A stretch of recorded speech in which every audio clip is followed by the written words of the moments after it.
Hello student, this is the video is for class 7th subject social study and this is the revision video in civics.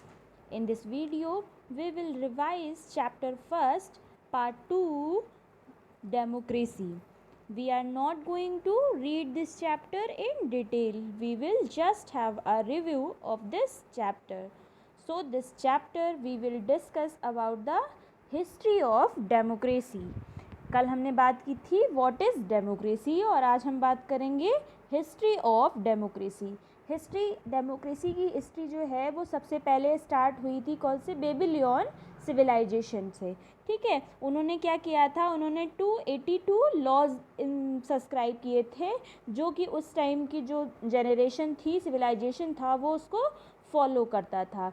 Okay, फिर in India जो democracy हमारे India में आई है वो कब आई है, 16th century में आई है और जो कि स्टार्ट हुई थी महाजनपद, सिटी, स्टेट, इन चीज़ों से लेके स्टार्ट हुई थी. ओके, फिर आपका उसके बाद इन अर्ली 16th में 6th सेंचुरी में जो आपकी यहाँ डेमोक्रेटिक गवर्नमेंट स्टार्ट हुई है जो कि आपका पॉइंट नंबर 3 है. ठीक है, तो उसमें क्या हुआ है, इसमें जो क्रिश्चियंस थे वो लोग क्या करते थे, एक अपनी गवर्नमेंट बनाते थे और इसके अकॉर्डिंग चीज़ों को फॉलो करते थे. फिर क्या है, और ये सब क्या करते थे, they were about 30,000 citizen, the ruling counselling had 500 members. मतलब वो 30,000 लोगों के साथ साथ 500 मेंबर पर एक व्यक्ति को चुनते थे और उसी को उसका रिप्रेजेंटेटिव बनाते थे. ठीक है, फिर आपका लास्ट पॉइंट है इसका, democracy appeared in Italian city state of Rome. और ये रिप्रेजेंटेशन अपीयर्ड कहाँ से हुई थी, रोम के सिटी से, स्टेट से. ठीक है, और रोमन्स इसको सबसे ज़्यादा फॉलो करते थे. ओके, और रोमन्स में इसको लैटिन में बोलते थे का रिपब्लिक, दैट मीन्स रिपब्लिक. ठीक है, मीनिंग इसका है, रिपब्लिक का मीनिंग जो रोमन लोग यूज़ करते थे उसका मीनिंग है the thing that belongs to people. ऐसी कोई वस्तु जो लोगों से बिलोंग करती हो, लोगों से उसका संबंध हो. ओके, तो हमारी डेमोक्रेसी का सीधा संबंध किससे है, आज हमारे समाज से, हमारे लोगों से, जो भी लोग हमारे यहाँ रहते हैं. ठीक है, उसके बाद आपका है यूरोप इन मिडिल एज. जो मिडिल एज आपकी थी, मिडिल टाइम पीरियड था, मध्यकाल था, उसमें यूरोप में क्या हुआ और कैसे क्या हिस्ट्री है डेमोक्रेसी की. In Europe the political system is extend during the middle age was known as federalism. और जब यहाँ पे स्टार्ट हुआ यूरोप में, जब डेमोक्रेसी स्टार्ट हुई तो उसको नाम दिया गया फेडरलिज्म. इसमें क्या होता था, small communities were formed around the local Lord of and his Manor. मतलब क्या होता था, जो छोटे छोटे कस्बे होते थे उसमें एक व्यक्ति को चुना जाता था जो उन लोगों पे रूल्स रेगुलेशंस को बनाता था और उनको फॉलो कराता था. फिर in this system the king divided the land among the bronze. इनमें किंग्स जो होते थे उस टाइम के वो डिवाइड करते थे लैंड्स को. The bronze had lords to take care of the land. और ये ब्रांड जो होते थे वो सब क्या करते थे, जो उनकी जगह ज़मीन होती थी उसके, जो उनकी एक एरिया, उनका क्षेत्र होता था, उसको उसकी देखरेख करते थे. ठीक है, फिर उसके बाद में क्या हुआ, उसमें उनको बनाया गया, तो the magma carta is established that the people of England के लोगों ने उनको एक मैग्मा बनाया जिसको लैंड की देखरेख के लिए रखा जाता था. उसके इंग्लैंड के लोगों ने उसे बनाया. ठीक है, फिर उनको एक पोस्ट दी गई, Magna Carta establish that their people of England could limit the powers of king. और उनको क्या मिलता था, राजा की तरफ से कुछ पावर्स दी जाती थी कि वो अगर कोई लैंड के साथ, जो ज़मीन है, जो एरिया है, उसके साथ क्या कोई गलती करता है तो उसे पनिश करने की परमिशन किसके पास होती थी, मैग्मा के पास में. ठीक है, फिर आपका आ गया है एंड ऑफ फेडरलिज्म. ठीक है, एंड ऑफ फेडरलिज्म कब हुआ? During the 14th century federalism comes to end in Europe, और जो 14th सेंचुरी थी उसमें फेडरलिज्म जो है यूरोप में ख़त्म होने के समय में आ गया। Nation state, nationalism and representative democracy begin to emerge, ये सारी तीनों टाइप की जो डेमोक्रेसी थी वो क्या हुई? मर्ज हो गई। Democratic value started developing in different part of Europe, इसमें क्या हो गया? जो डेमोक्रेटिक वैल्यूज़ थी वो डिफरेंट फॉर्म में नई डेवलपमेंट के साथ में आ गई। फिर है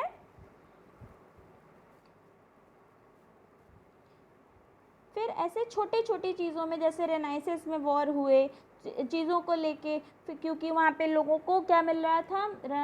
वहाँ पे लोगों को नई अच्छी पोस्ट नहीं मिल रही थी, उनके हिसाब से उनको इक्वलिटी नहीं मिल रही थी। सेम ग्लोरियस रेवोल्यूशन आपका भी हुआ इसी वजह से, इन्हीं सारी वजहों से लेके, ठीक है। उसके बाद क्या है? अमेरिकन रेवोल्यूशनरी वॉर अमेरिका में स्टार्ट हुआ। उसके बाद आपका आता है फ्रेंच रेवोल्यूशन। फ्रेंच रेवोल्यूशन में क्या है? The French revolution was the event responsible for the downfall of the Bourbon monarchy. Bourbon monarchy को डाउन करने के लिए कौन जिम्मेदार है? French revolution. The common people other through the 1000 year of monarchial system of France, और इसने जो कॉमन पीपल्स थे वो हज़ारों सालों से क्या फॉलो कर रहे थे? मोनार्चियल सिस्टम को, जिसको फ्रेंच रेवोल्यूशन ने एंड किया। ओके, फिर आपका आ गया है democracy in 19th and 20th century. Democracy 1920 मतलब जो हमारा आज का डेमोक्रेसी सिस्टम है। By the end of 19th century different revolutions burst out the various part of the world. क्या हो गया? बहुत सारे देशों में, बहुत सारी जगहों पर नए नए रेवोल्यूशन स्टार्ट हो गए, लड़ाइयाँ शुरू हो गई। They ensured more rights of for the people and generate participation in the government. और क्या होने लगा कि लोग अपने अधिकारों को जानने और पाने के लिए लड़ाई करने लगे, और उन्हें क्या चाहिए था? Participation of the government. Government में पार्टिसिपेशन चाहिए था। ये 19th और 20th सेंचुरी की बात है, ठीक है। फिर उसके बाद में आपका है इंडिपेंडेंट कोलोनिज्म, कोलोनाइज एंड डेमोक्रेसी, ठीक है, जो उसके बाद हमारे देश में जब हमें स्वतंत्रता मिल गई उसके बाद स्टार्ट हुई, जिसकी वजह से क्या हुआ?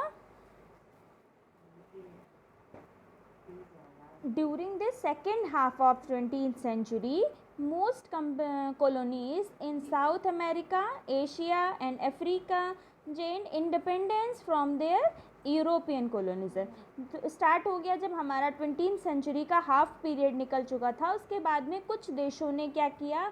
अपना अपना एक डेमोक्रेटिक सिस्टम बनाया, जिसके अकॉर्डिंग उनका रहन सहन, उनके लॉज और उनका कॉन्स्टिट्यूशन बनने लगा, ठीक है।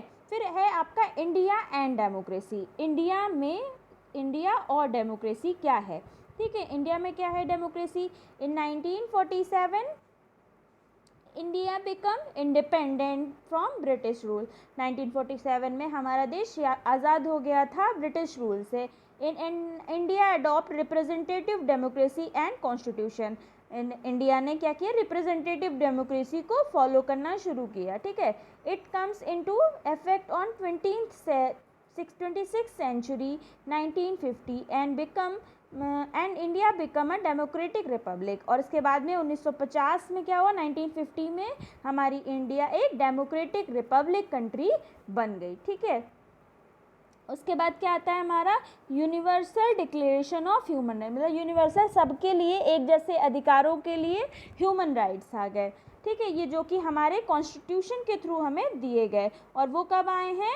10 दिसंबर 1948 में। ये हमारा क्या है? यूनिवर्सल डिक्लेरेशन ह्यूमन राइट्स जब हमारे लिए आए तो ये एक डेट दिया गया 10 दिसंबर, ठीक है, जिसमें हमें इस 6 फंडामेंटल राइट्स को दिया गया, जिसको हम आज भी फॉलो करते हैं अपने कॉन्स्टिट्यूशन के अकॉर्डिंग। ओके, आई होप आपको चैप्टर पूरा आप समझ में आ गया होगा। अगर पुरानी चीज़ें नहीं समझ में आती हैं तो आप पार्ट फर्स्ट और सेकंड एक साथ देखेंगे तो चीज़ें अच्छे से क्लियर हो जाएंगे। Okay, thank you.